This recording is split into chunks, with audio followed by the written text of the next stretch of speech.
Perkenalkan, saya Mersela Nirmala Putri Makapeddua, mahasiswa Profesi Nurs Poltekkes Kemenkes Manado. Sekarang ini saya akan membawakan materi tentang pelayanan kesehatan dan masalah pada lanjut usia.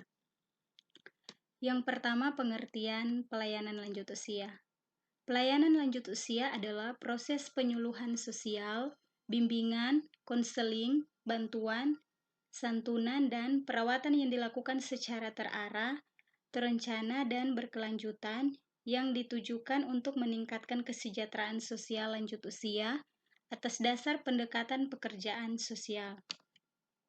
Yang berikut, pelayanan kesehatan lanjut usia.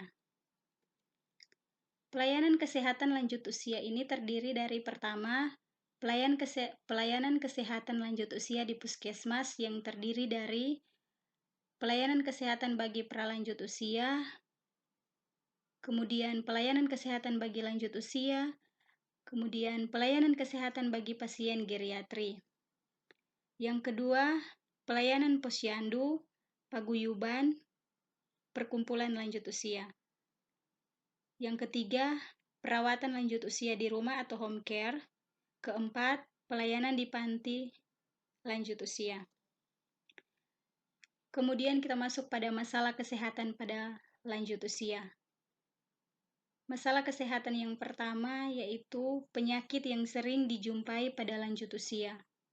Beberapa penyakit yang sering dijumpai pada lanjut usia yaitu sebagai berikut. Pertama, pneumonia, kedua penyakit paru obstruktif kronis, ketiga gagal jantung kongestif, keempat osteoartritis, kelima infeksi saluran kemih, keenam diabetes mellitus, ketujuh hipertensi.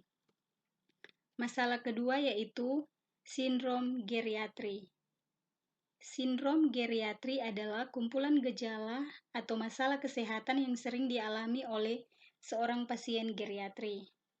Berikut ini 14 kondisi yang sering terjadi pada lanjut usia, yaitu pertama, berkurangnya kemampuan gerak, kedua, jatuh dan patah tulang, ketiga, mengompol, keempat, infeksi, kelima, gangguan fungsi panca indera, keenam, gangguan gizi, ketujuh, masalah akibat tindakan medis, kedelapan, gangguan tidur, kesembilan, gangguan fungsi kognitif, kesepuluh, isolasi atau menarik diri, ke-11, berkurangnya kemampuan keuangan, ke-12, konstipasi, ke-13, gangguan sistem imun. Masalah ketiga yaitu masalah gizi pada lanjut usia.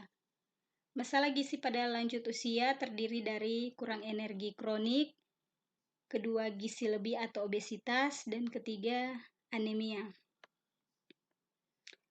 Kemudian, kebutuhan energi dan gizi pada lanjut usia terdiri dari energi, protein, karbohidrat, lemak, cairan, dan vitamin.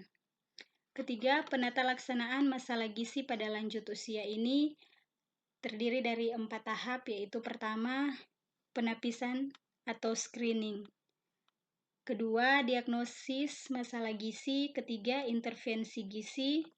Keempat, pemantauan dan evaluasi penata laksanaan gizi. Masalah keempat terdiri dari masalah kesehatan mental yang terdiri dari depresi, demensia, delirium, insomnia, dan gangguan cemas. Masalah kelima yaitu masalah kesehatan gigi dan mulut. Masalah kesehatan gigi dan mulut yang sering terjadi pada lanjut usia yaitu pertama, karies gigi dan karies pada akar gigi.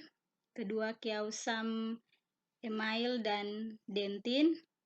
Ketiga, gingivitis dan periodontitis. Keempat, edentulous